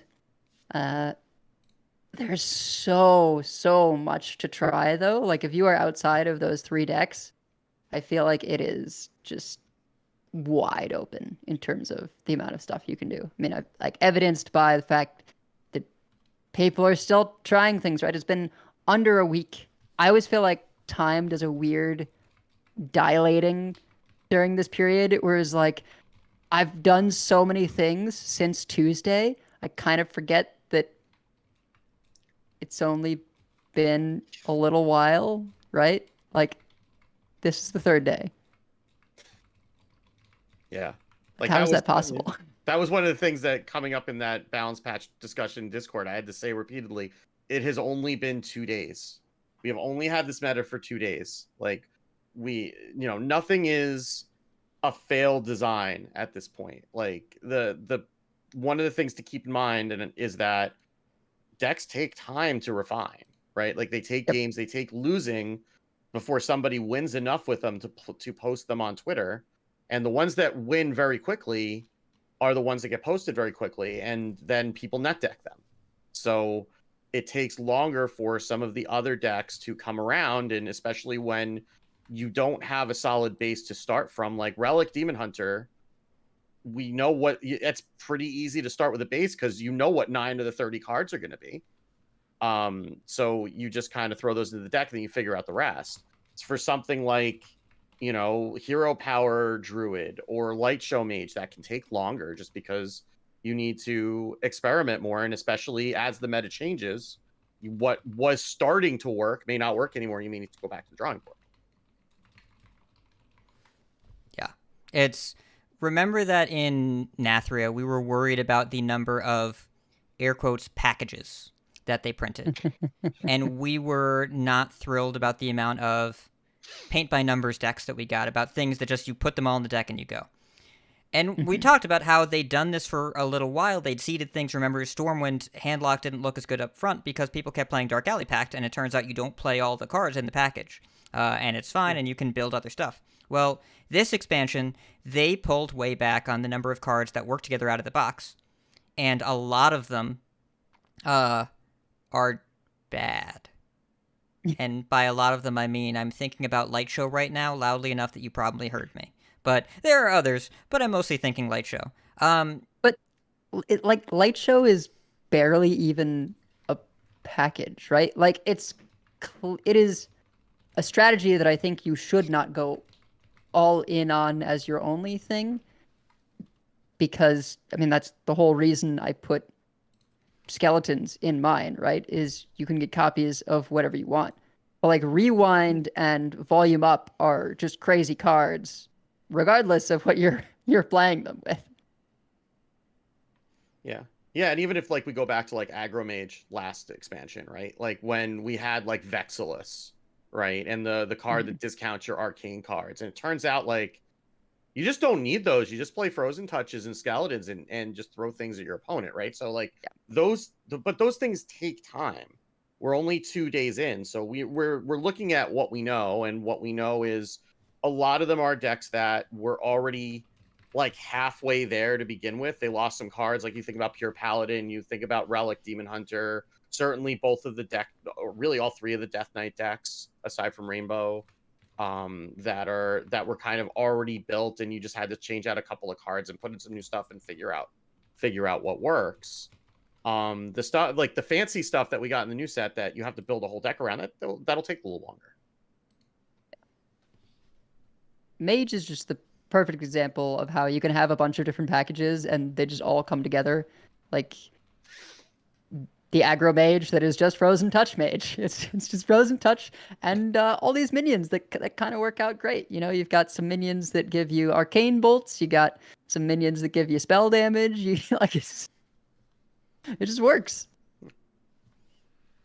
Yeah, there are a bunch of things that I think are opportunities to discover, but there are some strategies that are top performers right now, we talked about him already. Death Knight. If I'm going down the HS replay list here, in terms of win rate, this is Diamond through Legend. I'll switch over to last one day. The last 24 hours. Frost Death Knight and Blood Death Knight are both around the 59% mark. Pure Paladin, Outcast DH, Unholy Death Knight, Bubble Paladin, whatever that is, Totem Shaman, Relic DH, Silverhand Paladin, Mech Paladin, Undead Priest, Face Hunter. These are all the decks that are above 50% win rate. Below that, all of these decks are in the mid to high 40s. Mech Mage, Secret Rogue, Miracle Rogue, Thaddeus Warlock, Svalna Priest, Thief Priest, Big Beast Hunter, Rainbow DK, Tony Druid, and Dancing Paladin. And when we get down to the bottom of the list into the sad section, Fatigue Imp Warlock, Hero Power Druid, and Burn Mage are in the 40% mark. Keep in mind this is archetype, not per deck. Big Drum Druid, I don't know what that means, but tell me about your Big Drum Druid. And then into the 30s, Control Warrior, Combo Miracle Rogue, Big Shaman, and then into the depths of despair, Light Show Mage, Mana Storm Mage, Naga Mage. Those are all 30, 31, and 29%. And the worst deck in the format is Tony Warrior at 29%. Yes, thank God. 29%. Yes. Yes. Though, that deck would still win faster than Blood does sometimes. Anyways, Tony Warrior, I did it. I built a super targeted. The only minions are Tony and Steam Cleaner, and then you use Rifts, and it's all spells, and it's draw as much as possible, low to the ground. And I did it against a Blood Death Knight, and they had Mograine and Finley in hand, and I lost because they just played Mograine, threw their hand in their deck, and I was going to lose from taking 3 every turn faster than they were going to lose from fatigue. The deck is real bad. That person is a hero. Not all heroes wear capes. Let's not. That person is the lesser of some number of evils. So an anti-hero, maybe. But to give a general idea as to what you can do in this format. So again, Blood and Frost are going to be the constraining factors because minion decks have to be able to win off board, have good card economy, and chew through a lot of life. Tall order right now, because you're competing with both Frostworm's Fury and with all of the Blood life gain and removal. Those two in combination make it difficult for minion decks to really flourish, which is why Pure Paladin has Divine Shields, Unholy has Infinite Comeback and Marrowgar, and Outcast Demon Hunter has a lot of damage from hand, Halveria and Glavetar for refuel, along with Sithino for lethals. Totem Shaman can also just kind of get out of hand very quickly, and then you get Rotgill going. It can beat Blood Boil, which is very, very important. It can keep up with early Corpse Explosion. Because Blood Death Knight, until Soul Stealer gets online, there's a window there. And if you're faster than both Soul Stealer and Frostworm's Fury, you can get under those decks. It's just hard to do. But Totem Shaman can do it. Yeah. And Totem Shaman, I don't know if people are doing cover artist. I like cover artist. Rotgill is definitely really good for just making things complicated to clear. So it makes sense to me that they kind of would prioritize having that stuff, with Clownfish and Rotgill. But it's just sticky, right? You keep having wave after wave of minions because of Party Totem, and it has turns that feel a lot like Pure Paladin currently, because Pure Paladin gets these massive mid-game swings with Light Shower Elemental, and that weapon just swinging and making something else huge. Shaman does that with the 5/5s and Gigantotem, right? Yeah.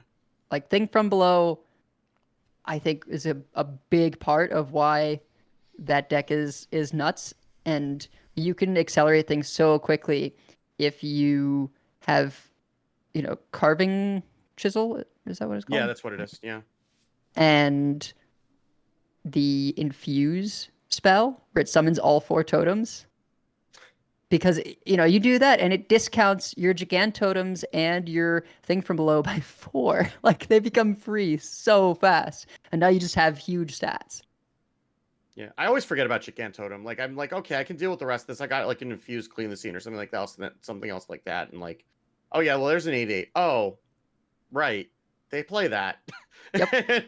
And it's like, oh, I can't deal with that though, and I can deal with the rest of it, but I can't deal with that. And I'm still taking like 8 or 10 if they've played the stone right. Yeah. Which is, you can't silence that two attack. That's just there. It's just And a little present for them. sometimes you just aren't able to kill an eyesore on curve, Yeah. right? Like it's 4 health, so it doesn't line up cleanly into a decent number of early removal options. And if you can't clear it, that's 2 procs for their whole deck. It's very, very snowbally. So I'm looking on HS Replay for things that maybe aren't as obvious that might be reasonable to do, because this is how I found about that Burn Mage list. There's an aggro Demon Hunter that's okay. There's a Secret Rogue that's okay. There are some big beast lists that are not seeing as much play that are totally fine. I will also say, while I'm here, I'm pleasantly surprised that Miracle Rogue is both low interest and doesn't seem to be all that great. I've played a bunch of it. Yay. It's fine, but it's not a meta tyrant, and I think that, well, I can't speak for you two, but I was worried that was going to be the best deck.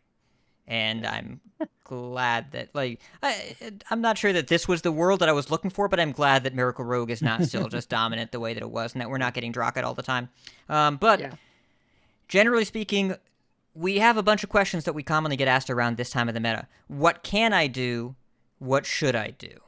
So what can you do? You can do pretty much anything in any class. The question is how much you want to win. But if you are looking just to try stuff, over on offcurve.com, the new meta decklist page is a spreadsheet that Steve and I update routinely, because we used to track decks for each other and then realized, why don't we just open this up to everyone if we're going to use a Google Doc? And so there are a lot of Twitter deck lists that you may not otherwise find on there that highlight strategies that are maybe played by content creators, maybe have a good win rate, just a little bit off meta or on the meta, and give you an idea of what to play no matter what class you're looking for. It's sorted by date. There's a tab that filters out by only the current day and the previous day. There's another tab that says since we started the expansion. Go find something. If you want to play an aggressive deck, a mid-rangey deck, a controlling deck, or a bad combo deck, those options are all available to you. If you're looking for a good combo deck, those are still works in progress. What should you do? Now that's a very different question. For overall win rate, it's Blood or Frost. Those are the best decks. If you want to be a proactive minion strategy and you don't want to play Frost, because that's a proactive minion deck, Pure Paladin probably the way to go. If you are okay with a higher learning curve and wackier turns, you like some rogue-style gameplay, Outcast Demon Hunter is where I'd go. It is tricky to play, so be aware there's a learning curve. Relic Demon Hunter is a little bit more straightforward, though. If you like the old Relic DH, it doesn't feel quite the same to me, but I haven't put the reps in. Steve, I know that you're actually a big fan of this deck. Yeah, it's, and I didn't like the last one, like the last year version. I just can never get it to work. This one, you don't have the Haymaker with Jace, so you kind of need to. You're either relying on getting a really big Steno Rowdy fan turn, and that's how you're gonna get all your damage in, or you're just gonna make big things and make your opponent answer them. And sometimes that's just enough against a lot of the decks. Like if your opponent can't clear a board of 10/10s, then you just win with those. Because if you get your big green man up to 10/10 or 11/11, the most decks just don't have that kind of removal, and they can't trade them off. If they can Soul Stealer or Light Bomb them, then that's when you're going to have to rely on Steno and Rowdy Fan. And that's also why you have Photographer Fizzle in some of the lists, to give you an extra shot at that, right? Because sometimes the first one is not going to be enough. So then that gives you, if you can get it to work and you can dodge Patchwork long enough, then you can, shuffle in your Rowdy Fan and your Steno and a bunch of cheap spells, and then draw that from the snapshot once you're out of stuff, and then do it all over again. Question. Yeah. Does the snapshot maintain discounts? I don't believe it does. No. It does. It does. Oh, wow. So you can go you can snapshot and then just play the snapshot mid combo, right? Where you go you can play, Satino, Rowdy You could get double Fan. Xenos out if you wanted to, yeah. Right. Well, I Yeah, just mean actually even haven't that the ever needed- snapshot Yeah. is a spell itself, and so Yeah. like you can empty enough of your hand that you make sure you get the whole Yeah. discounted hand back. Yikes. I mean, like, full disclosure, I've never needed the snapshot, Sure. right? So, like, I've never even paid attention to what it is. Like, the snapshot is kind of for, like, if all else goes wrong, then, like, if they patchwork your Steno after that, you still have a Steno that they can't get rid of. Mm-hmm. In the snapshot, but it's not like you don't have that kind of inevitability that you had with the other one, because like Jace was just like the way you ended games because it was just so much damage, and now it's not. And it can feel very slow, especially the Immolation Aura version, because there's just like not a lot to do when you're waiting for like your big Relic of Dimensions turns or whatever, right? Like if you don't pick up the draw, I mean, you do run Abyssal Depths, which helps a little bit with some of the draw, but you don't have the same kind of draw, and it's it can sometimes just feel like you're just waiting for something to happen a lot of the time. So it's a weird deck that way. It takes some practice, but I mean, big green men still win games occasionally. So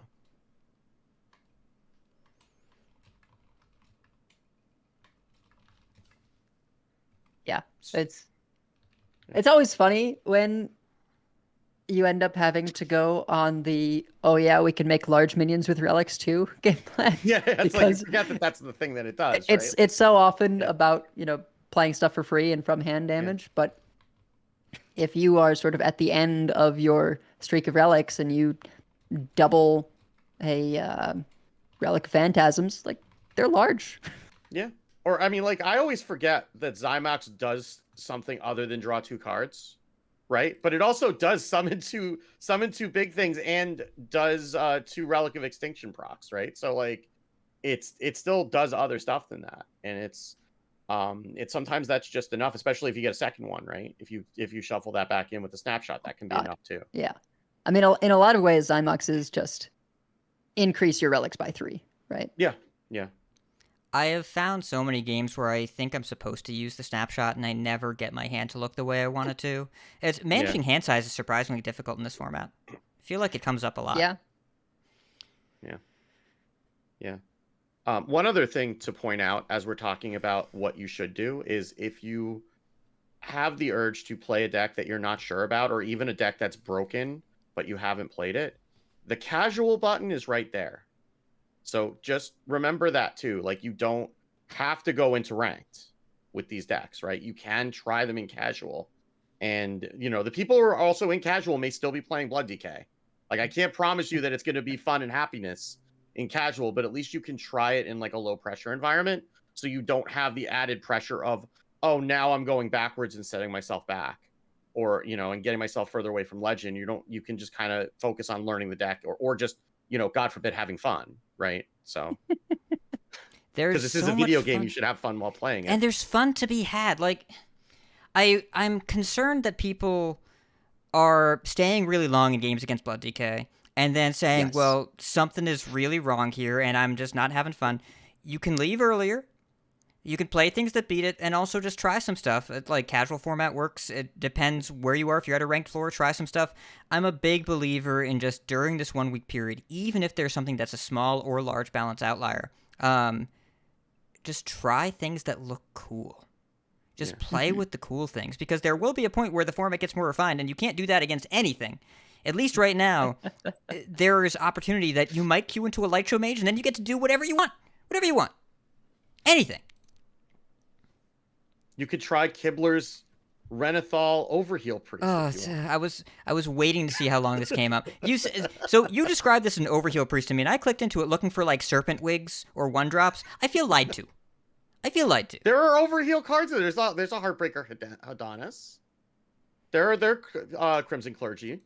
So it's like a control deck that sometimes just kills them with Adonis? I don't even know that it's a control deck at all. I don't know what this is. It's a Kibler deck. It is a Kibler deck. Okay. It's got some of the control cards. It's also got Mana Geode. So It's got What? Mana Geode. Yeah, it's got Mana Geode and Heartthrob. Okay. The curve goes from Crimson Clergy to Whirlpool. Okay. So, it's, you know what this is? This is a value deck. Everything in here is you might like this deck. You might like this style of thing. There's two Kipler and I- hipsters. There's Too two often. hipsters. I mean, 2 hipsters are in the regular Control Priest now, even. But yeah. Oh, No. But yeah, there what? are. Yeah, they're not bad. They're not actually You bad. get a spell that your opponent didn't want.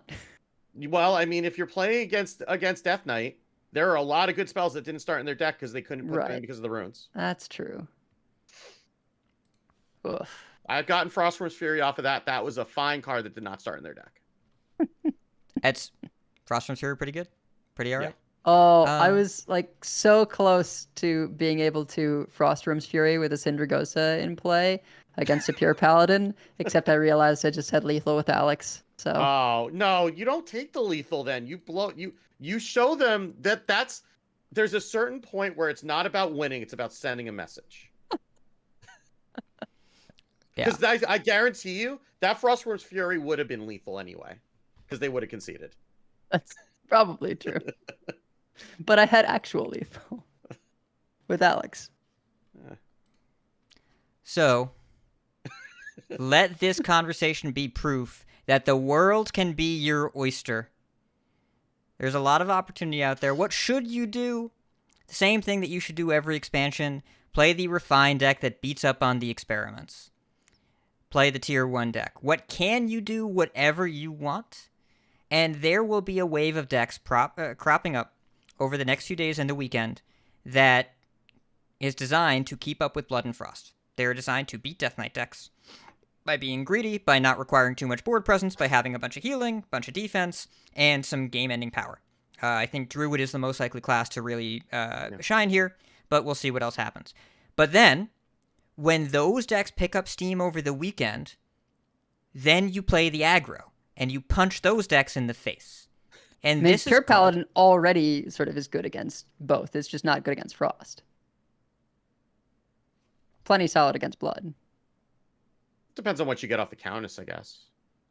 I just shields. Like No, you no, I'm just saying kill him with against Frost, right? Like you could get like charge stuff or Oh, whatever. no, I mean against Frost, the issue is Frostworm's Fury, right? Like That's what I'm saying, but like you could get charge minions off, like Kane Sun Fury or Grom or mean, whatever off of the. it doesn't matter if your minions get attacked. Like you have to Well, the already have charge them pretty ones low. can, yeah, I mean as long as you have board space. That's what I mean. Oh yeah, I guess.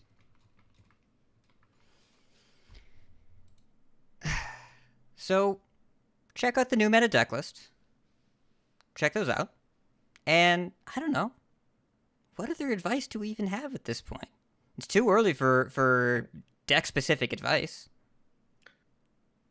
I think the main thing that is good for your overall enjoyment of this meta is to just take some like blue painter's tape and put it over the lower right corner of your monitor where your rank is.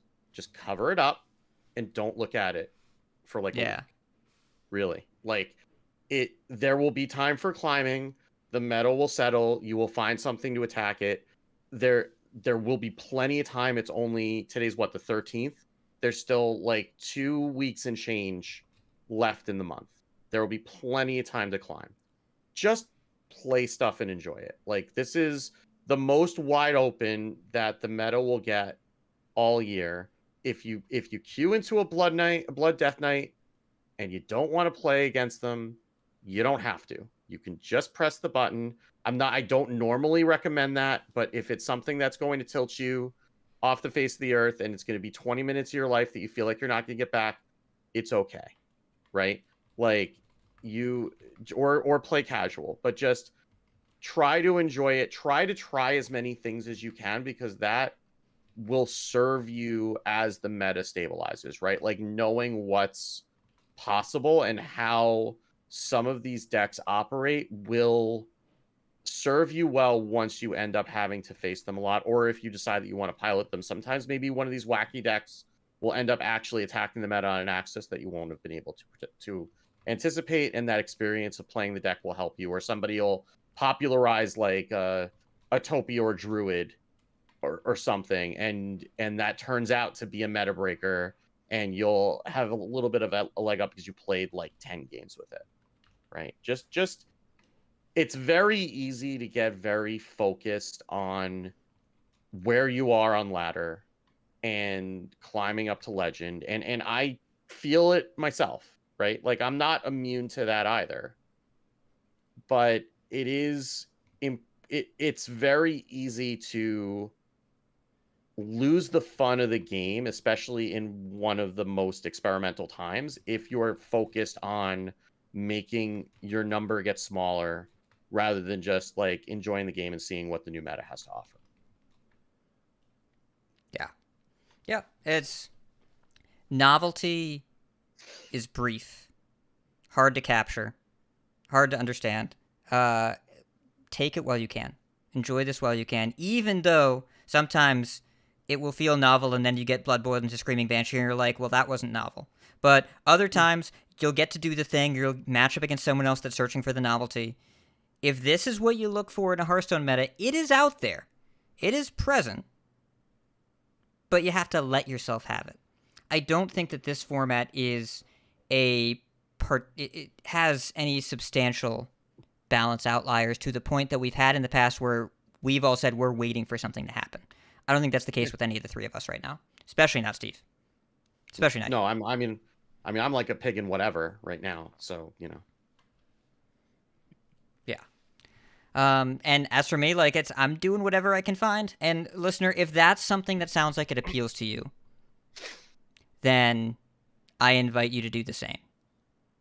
Otherwise, I mean, I guess we'll see what tomorrow brings. If there are any changes, we don't know, but that would be the window. And if not, then we'll find it after Worlds. Yeah. Though, if you're a wild player, maybe try standard for a couple days until this Twitch. Yeah.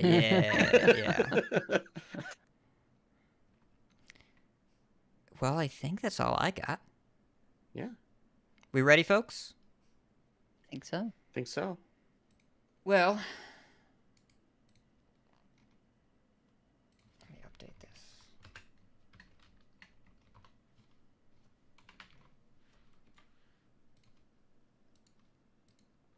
Well, we have many folks we'd like to thank. Check out our thanks section on the website at coinconceit.com. You can find our contact info, show notes, and our Patreon information.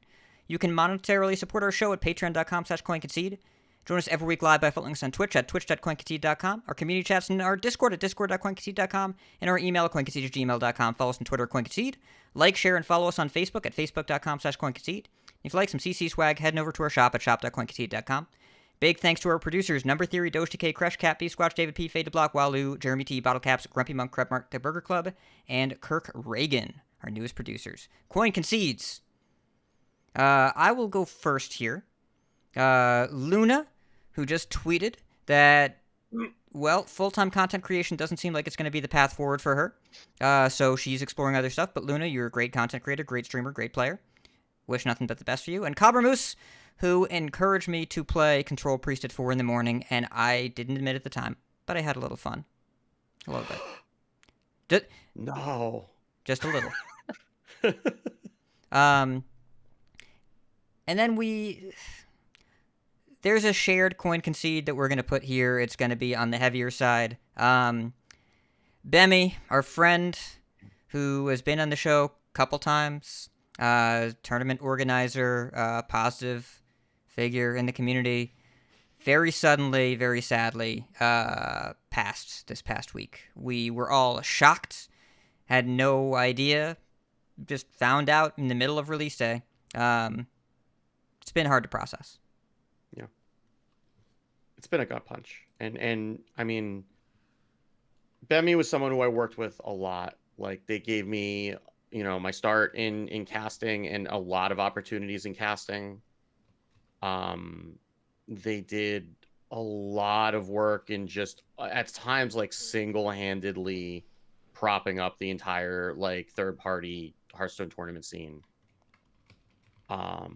There are a lot of people that I've met and friends that I made that would not have happened not for the events that Bemi put together. And I consider Bemi a friend as well, and we had a lot of conversations about a lot of things, both business related and otherwise, over the years. And I I I don't even know what to say. It still doesn't seem real.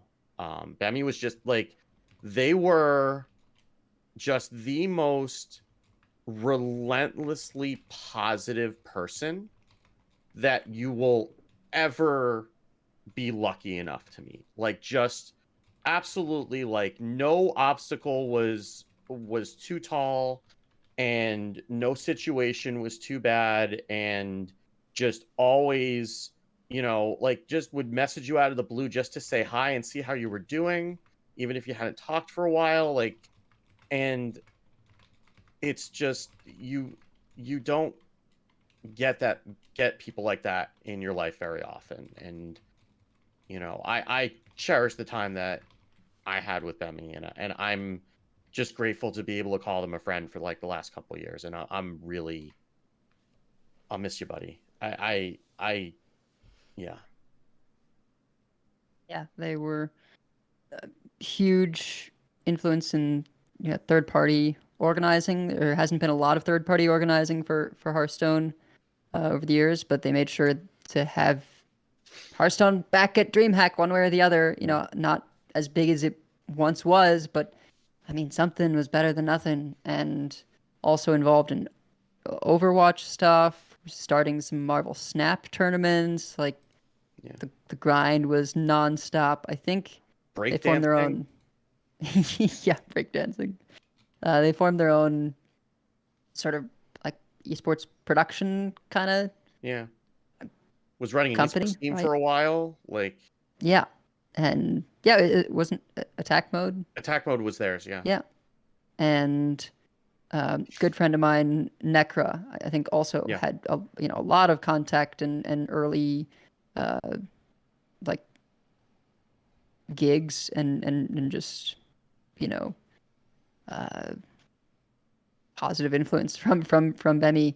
Yeah. And she's doing great over in the Pokemon space, but and Overwatch too. I mean, she's casting Overwatch League. She's just and famous now. She's just a famous person. Yeah, I mean, it still kind of blows me away that I got to cast Hearthstone with her, and again because of the events that Bemi organized. Like, right. Yeah, Bemi did Supergirl Gamer Pro production for the last couple of years. Yeah, it was just completely out of nowhere. I know I have a coin concede to Necra because I texted her. She was the only person I knew that I really felt like we had this kind of similar connection with Bemi, and she was on a flight to London, and still was just texting me for a while about Bemi until my second coin concede. Alkali actually hopped in the community voice chat, and we ended up talking way longer than she really needed to to spend time there, but I really appreciated that. It was just good to, I don't know, share and yeah. Alkali's good like that. Yeah.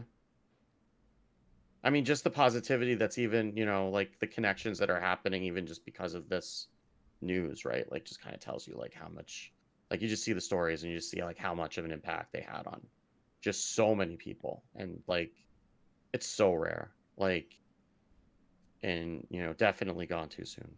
But yeah. And then Steve, I think you got one more coin concede for us. Yeah, I'm also going to coin concede to the folks in the neurodivergence, forget what we're calling it, channel in the Discord. There's been a lot of good support and discussion in around one person who's who needs it right now, and I don't want to say any names or anything like that, but yeah, it's been a really great discussion, really supportive community, and kind of helping each other. So I just want to coin concede to everyone who's been part of those conversations the last couple of days, because it's important, and going through that journey, especially at the beginning, is always tough. So any support that you can get is always amazing. So yeah. Heavy end of the show, but it's the life sometimes is heavy. I think I'm grateful for the game being as interesting as it is right now, because I really need something to pay attention to that fire the dopamine receptors, and Festival of Legends has checked those boxes for me. So yeah, but until next week, keep calm, try something fun, and if you see us on ladder, coin concede. Coin concede. Coin concede. All right. Well, All right. we did it. Well, I didn't cry, so that's good. You didn't. Ugh.